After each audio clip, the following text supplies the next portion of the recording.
Shalom Bapak Ibu Saudara-saudari yang kami kasihi di dalam Tuhan Yesus Kristus. Damai sejahtera dari Tuhan Yesus Kristus senantiasa melimpah dalam kehidupan kita semuanya. Itulah yang menjadi doa dan harapan kami. Kita akan membaca dan mendengarkan renungan firman Tuhan. Mari kita bersatu di dalam doa. Tuhan Yesus yang baik, hati kami sungguh melimpah dengan ucapan syukur dan terima kasih buat nafas kehidupan dan hari yang baru yang Tuhan Yesus karuniakan kepada kami untuk kami jalani sepanjang hari ini. Berkati dan urapi firman-Mu menjadi berita terang dan kekuatan bagi kehidupan kami. Dalam nama Tuhan Yesus kami berdoa. Haleluya. Amin.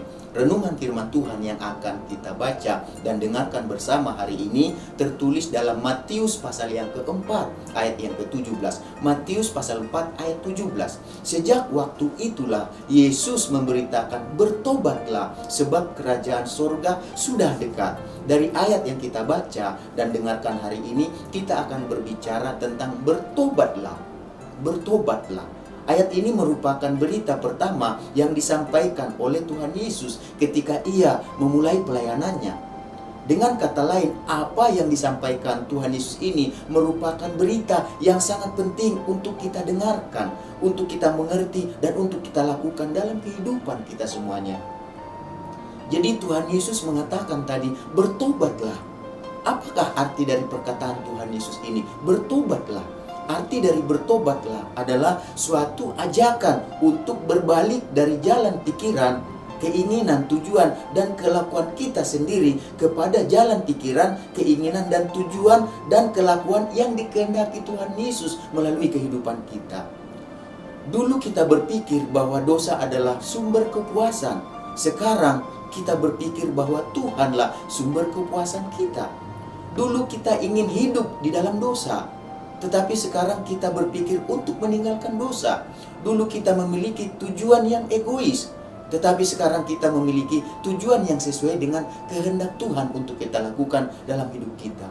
Dulu kita berfokus untuk melakukan apa yang kita kehendaki sendiri, tetapi sekarang setelah kita di dalam Kristus, di dalam Yesus, kita berfokus untuk melakukan apa yang dikehendaki oleh Tuhan dalam kehidupan kita. Seperti yang disampaikan oleh Rasul Paulus dalam Kisah Para Rasul pasal 2 ayat 38. Jawab Petrus kepada mereka, bertobatlah dan hendaklah kamu masing-masing memberi dirimu dibaptis dalam nama Yesus Kristus untuk pengampunan dosamu. Maka kamu akan menerima karunia Roh Kudus.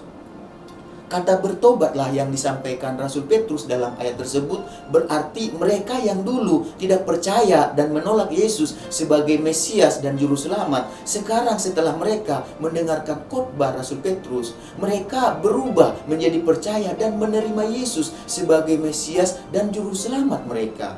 Ada 3.000 orang yang bertobat dan menerima Yesus setelah mendengar berita yang disampaikan oleh Rasul Petrus seperti yang ditulis dalam Kisah Para Rasul 2 ayat 41. Orang-orang yang menerima perkataannya itu memberi diri dibaptis dan pada hari itu jumlah mereka bertambah kira-kira 3.000 jiwa. Jadi dulu mereka hidup untuk dirinya sendiri. Sekarang setelah mereka bertobat kurang lebih 3.000 orang saat itu. Dikatakan setelah mereka bertobat, mereka dulu yang hidup untuk diri mereka sendiri. Sekarang mereka setelah bertobat, mereka menerima Yesus. Dan mereka hidup untuk Yesus sekarang. Sama seperti yang dikatakan oleh Paulus, Rasul Paulus dalam 2 Korintus pasal yang kelima ayat yang ke-15.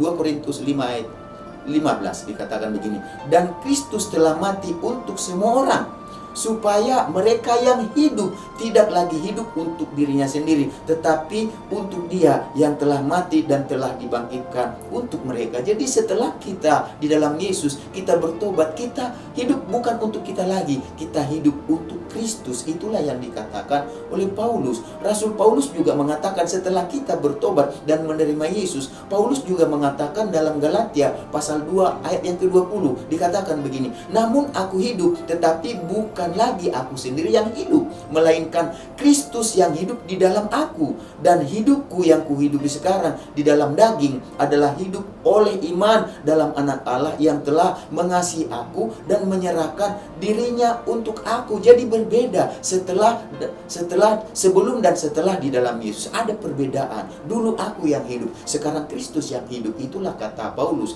Dan Paulus juga mengatakan, setelah bertobat dan menerima Yesus, kita semua menjadi surat Kristus yang dibaca oleh semua orang. Seperti yang dikatakan Rasul Paulus dalam 2 Korintus pasal 3 ayat 2-3. Kamu adalah surat pujian kami yang tertulis dalam hati kami dan yang dikenal dan yang dapat dibaca oleh semua orang. Karena telah nyata bahwa kamu adalah surat Kristus yang ditulis oleh pelayanan kami, ditulis bukan dengan tinta, tetapi dengan roh dari Allah yang hidup, bukan pada loh-loh batu, melainkan pada loh-loh daging, yaitu di dalam hati manusia. Jadi setelah kita di dalam Yesus, setelah kita bertobat, kita menerima Yesus, kita ini sekarang menjadi surat pujian bagi Kristus. Kita ini menjadi surat Kristus yang dibaca oleh semua orang. Jadi Bapak Ibu Saudara-saudari yang kami kasihi dalam Tuhan Yesus Kristus, marilah kita belajar untuk memperhatikan dan menyadari bahwa kita yang sudah bertobat dan menerima Yesus adalah merupakan surat Kristus yang akan dibaca oleh semua orang. Oleh karena itu, marilah kita belajar supaya setiap orang yang memperhatikan kehidupan kita menjadi terang yang memuliakan Bapa kita di surga. Seperti yang dikatakan dalam Matius pasal 5 ayat 16. Demikianlah hendaknya terangmu bercahaya di depan orang, supaya mereka melihat perbuatanmu yang baik dan memuliakan Bapamu yang di surga. Mari Bapak Ibu Saudara-saudari yang kami kasih dalam Tuhan Yesus, mari kita belajar di sepanjang hari ini untuk memuliakan Bapa kita yang di surga melalui perbuatan baik yang kita lakukan, baik itu di keluarga, di rumah tangga, di usaha pekerjaan, di sekolah perkuliahan, dan dalam segala yang kita rindukan dalam kehidupan kita. Mari kita bersatu di dalam doa. Tuhan Yesus, kami mengucap syukur buat firman-Mu yang kami sudah dengarkan bersama. Biarlah firman-Mu bukan hanya disampaikan dengarkan, tetapi kami menjadi pelaku firman-Mu. Kami bertobat dari cara-cara hidup kami, berfokus kepada hidup kami, kepada cara Tuhan, berfokus kepada Tuhan. Bukan kami lagi, tetapi Engkau hidup dalam hidup kami. Terima kasih Tuhan Yesus. Berkati juga sebelumnya bangsa negara kami Indonesia dan segala sesuatu pemerintahannya, presiden, wakil presiden, menteri, semua jajaran yang dipercaya memimpin bangsa ini. Beri mereka hikmat, kekuatan untuk mampu mengelola setiap masalah pergumulan yang ada di tengah bangsa ini, sehingga kami Tuhan menang terhadap pergumulan persoalan yang ada dengan pertolongan Tuhan. Selamatkanlah Tuhan bangsa kami ini Tuhan. Pakai anak-anak-Mu Tuhan,